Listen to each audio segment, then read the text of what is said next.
La compétence compte-t-elle vraiment dans le tir à longue distance? Je n'ai pas besoin de genouillère. Nous avons 2 tireurs, un débutant. Cartouches par an, peut-être 100 à 200 maximum. Et un expert. Mon nombre de tirs est d'environ 20 000 par an. Les 2 tireurs utiliseront le fusil 6.5 Creed et les mêmes munitions dans un duel en 3 défis. Je n'ai certainement jamais tiré à 1000 avec du vent. Pour tester la collecte de données, j'ai 5,6 réglé et je serais curieux de savoir s'il avait 5,7 ou 5,8. Construction de la position. Derek n'a pas ajusté l'écart ici entre le bipied et le chargeur. et correction de tir. C'est assez difficile à repérer quand on regarde un champ comme ça. Avec des niveaux de difficulté croissants, nous allons voir à quel point un chasseur moyen peut se mesurer à un tireur professionnel gagnant de la Coupe AG.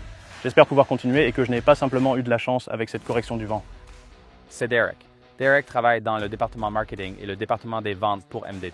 Bonjour, ça, là. Et donc, vous utilisez une application téléphonique. Et pour la balistique, je vais utiliser l'équipement que j'utiliserai normalement, ce qui inclurait un Kestrel. Oui, comment trouveriez-vous normalement tout cela? Je suppose que lorsque vous configurez vos armes. D'accord. Donc, vous utiliseriez l'information. Oui. G1 ou G7 qu'utilisez-vous? C'est à toi de décider. Qu'en penses-tu? Je choisis toujours le premier. G1. D'accord. Ouais, je ne fais jamais d'altitude et des trucs comme ça, donc je ne pense pas qu'on devrait le faire ici. Si tu l'utilises pas en disant juste... Oh, attendez, en fait, je l'ai sur ma montre. Je vais faire l'altitude. D'accord. Ouais, est-ce que votre application est bien en ordre avec tout ce dont vous auriez normalement besoin? Et c'est ce que vous feriez normalement si vous étiez... Y a-t-il d'autres outils que vous voudriez utiliser pour vérifier tout cela ou pour vous assurer que votre profil est configuré? Non, j'ai l'impression que c'est une question piège, cependant. D'accord. Nous allons découvrir. Très bien. Nos tireurs commenceront en position couchée avec 2 cibles à 463 yards et 656 yards. Ce sera un scénario de toucher et partir. Le tireur ne passera à la deuxième cible que s'il touche la première. D'accord, dans cette... Tu t'arrêtes après 2 tours? Si vous touchez votre première cible, vous passez directement à la deuxième cible. Deuxième cible. Si vous utilisez les 3 essais pour toucher la première cible, cela prend les 3 essais pour toucher la première cible. D'accord. Cool.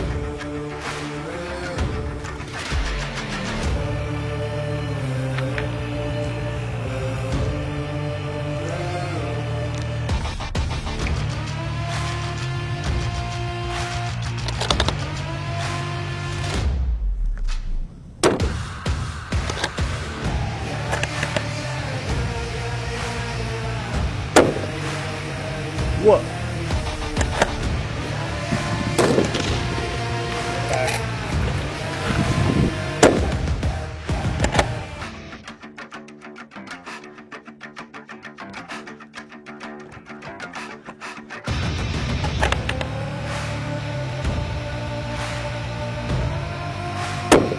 C'est assez difficile à repérer quand on regarde un champ comme ça, car c'est clairement bien derrière la cible et dès qu'elle est vers la droite. Donc c'est vraiment difficile de savoir à quel point il faut corriger pour le vent, mais ça a marché cette fois.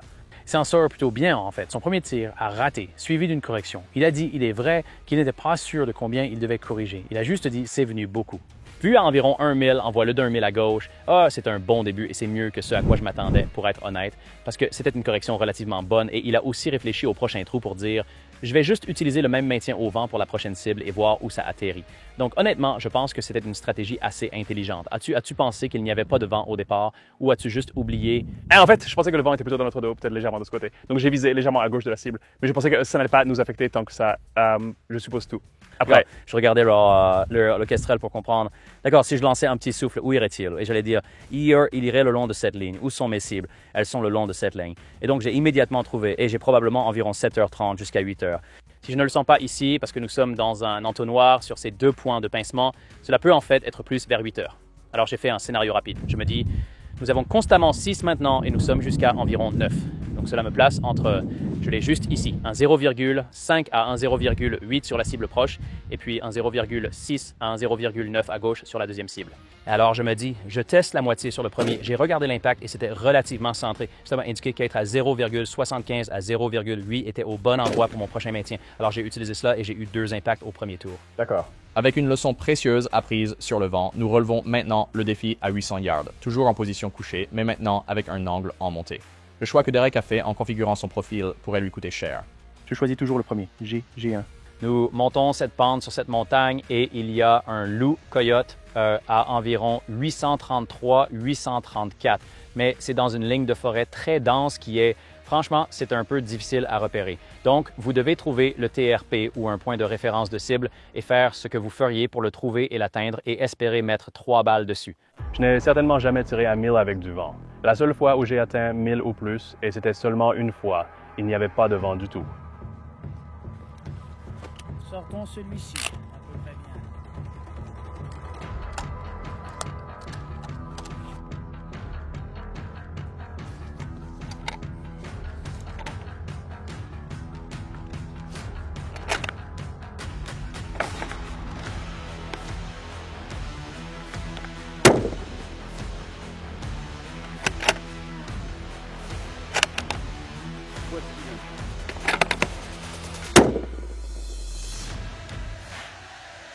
Le vent semble toujours venir du même endroit, mais moins fort.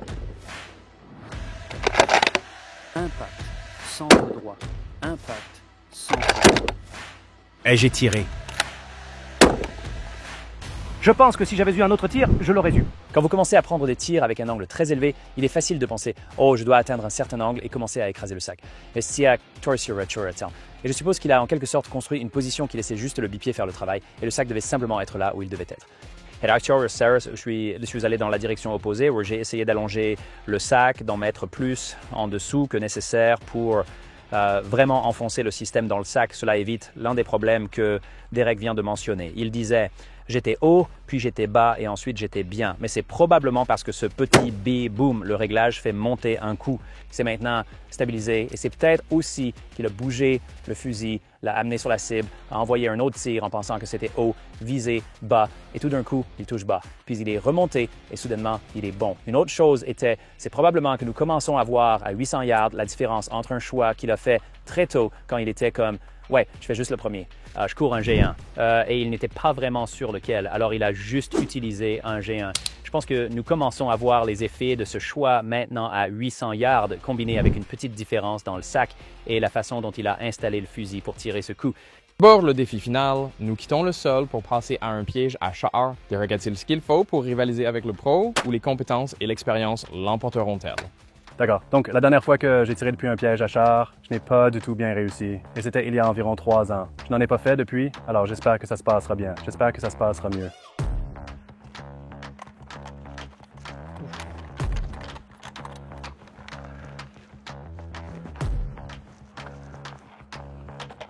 Alors, je mettais toujours trop de poids sur le fusil, je pense, quand je suis sur n'importe quelle sorte de barricade ou d'obstacle.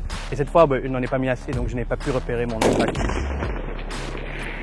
Je supposais un peu de vent et j'essayais de corriger sur le deuxième. Encore une fois, aucun repérage. J'ai bougé. Je ne pouvais pas voir. Je ne pouvais pas retrouver la cible parce que la caméra de déclenchement était dessus et elle était bloquée à environ 24 fois, 22 fois. Cela a pris une éternité.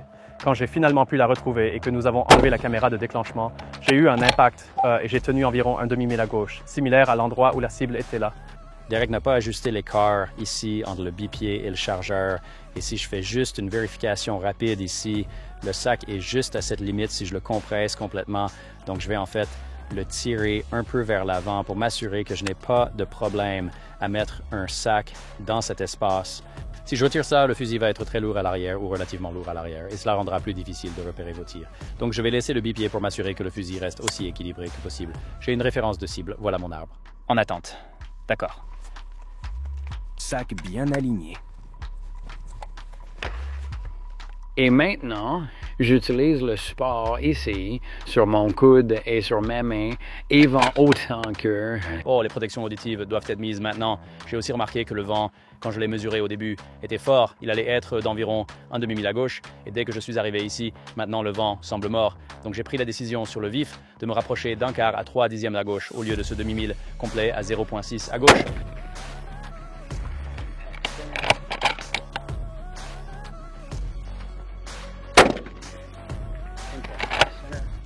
Maintenant, je sais que je devrais encore utiliser environ 0,3 à 0,4 pour ce tir. Et maintenant encore, j'utilise la fourche de ce piège à char pour stabiliser mon corps autant que possible. Point de référence de l'arbre à gauche, fusil à niveau, vent toujours calme.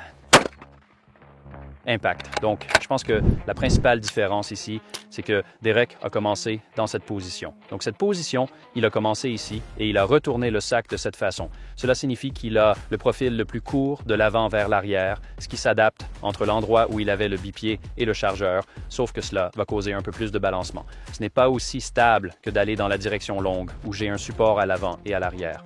Mais encore une fois, le choix de la première position, c'est la position la plus stable. Parfois, le choix de la position de tir peut influencer ce que vous faites sur les tirs suivants, plus que d'avoir un bon plan pour le vent.